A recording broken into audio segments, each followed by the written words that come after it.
On to your markets news now. Asian stocks ended the session mixed today following a good showing on US markets on Friday.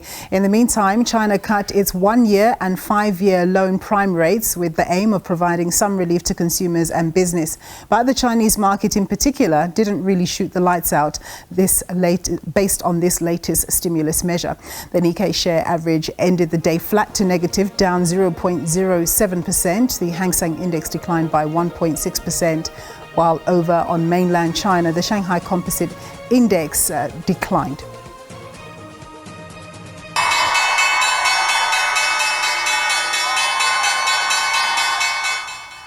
US stocks closed firm on Friday. They were driven by strong gains in the tech sector after Netflix released a positive earnings report, which resulted in that counter jumping by 11% on the day. For the week ended Friday, the S&P 500 gained 0.2%, while the Dow rose by 1.2%.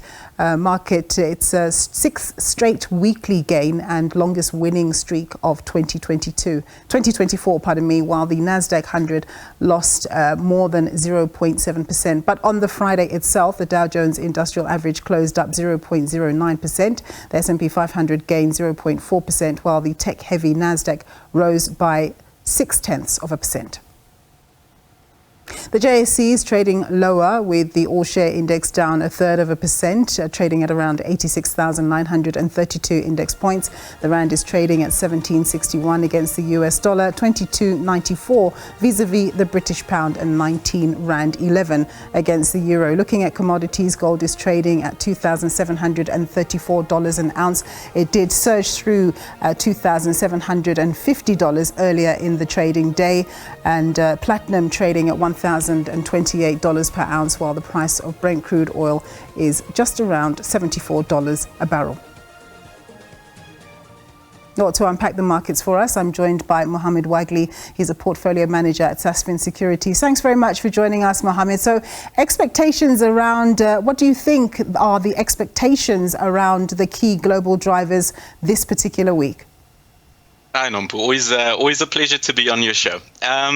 So just in terms of those key drivers, I would say in terms of sort of macroeconomic perspective, the things you'd be wanting to see is information that may have an impact on inflation and the like. It's actually quite bare. So I think really what the key pieces of information are that are going to be coming out this week is going to be in reference to some of the larger companies' Q3 earnings reports that we're going to see. I think the market's always going to be keeping an eye out for some of those bigger tech companies, and to that extent I'd say that the Tesla numbers that we're going to get on Wednesday is probably going to be the big one. In addition to that, though, I should note that we do have some US jobs data coming out on Thursday, and then we've also got the Federal Reserve coming out with the Beige Book on Wednesday. That of course just details the Fed's view of the changes in economic conditions from the previous Beige Book. I'd also be remiss if I didn't note that we are looking closely at sort of the escalating tensions in the Middle East. That's something that's always relevant, something we're always on a high alert for. But really, the key thing is probably going to be those Q3 earnings numbers this week. Yeah. So financial columnists, financial reporters, particularly the international ones, are talking about a Trump trade, and they talk about how Bitcoin is on the rise as a result of the Trump trade.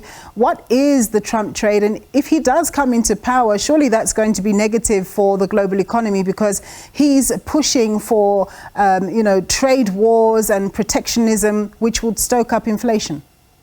Okay, so let me start with the first question there. I think the Trump trade, simply put, it relatively intuitive. Really, the columnists that you mentioned are making reference to sort of investors shifting their behavior towards, let's say, investments that would benefit from Trump's potential policy shifts. So with reference to what you mentioned, Bitcoin gained quite substantially. We also saw some optimism in the small cap space.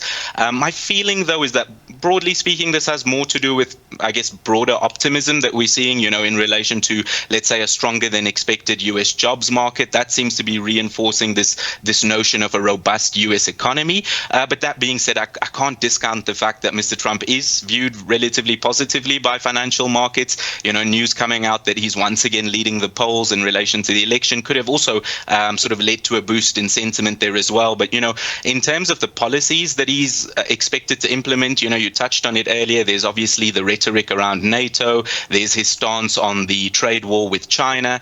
And, just with reference to NATO, given how vocal he's been about the rest of NATO not paying their share of the budget, if he's going to continue with that sort of discourse, we'll see quite a bit of volatility there. And then just touching on, I think, the more important thing, which is, the potential escalation in the trade wars with China. We know that he was quite aggressive in his first term in pursuing tariffs against the Chinese. I suppose the extent that this will sort of affect the markets has to do with how much of an escalation that we see here. In the build up to the election, he's been vocal about imposing sort of blanket tariffs across the board on China.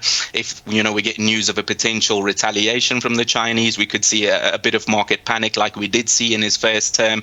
And if it materializes beyond just rhetoric, it's going to put pressure on sort of global markets across the board, just to sort of see the two biggest economies at each other's throats again. So yeah, I definitely would agree with your notion there. So Mohammed, of course you've touched on it already, the Middle Eastern situation, very, very concerning indeed, and seemingly getting worse. And we've seen the price of gold shoot through the $2,750 an ounce level. Do you expect the price to continue surging up with all the uncertainty, especially if things really do kick off there? Could we see it, go through the $3,000 mark? Well, let me sort of start with a comment on oil before I get into the gold. That one's a little bit trickier, I've got to say. But just with reference to the oil price, I think the main question that we've got to ask ourselves here is sort of how likely is there that there's going to be a even further escalation in the Middle East between Israel and Iran, and sort of what shape that further escalation might look like.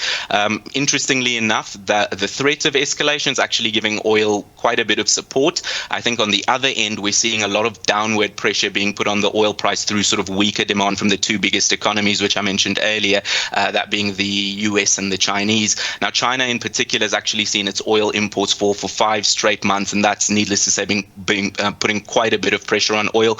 In terms of the outlook for 25, it's a lot more optimistic, but I think until then, barring a major escalation in the Middle East, it's likely that oil will remain somewhat depressed. But then in terms of gold, it feels like I've been talking about all-time highs for pretty much most of the year. Generally speaking, gold's going to benefit from these events that, sort of cause risk or volatility to permeate throughout the markets. And just looking ahead in the short term, and even what's going on currently, there's the tension in the Middle East, there's the election coming up next month, the election in relation to the Americans. And then there are concerns around, the rate cutting cycle, and that could all sort of continue to provide a bit of support for gold, at least in the short term. So yeah, I definitely wouldn't bet against that. All right, Mohammed, thank you so much. More to ask, but not enough time. Thank you so much for your time and insights. Mohammed Wagley, he's a portfolio manager at Sasfin Securities.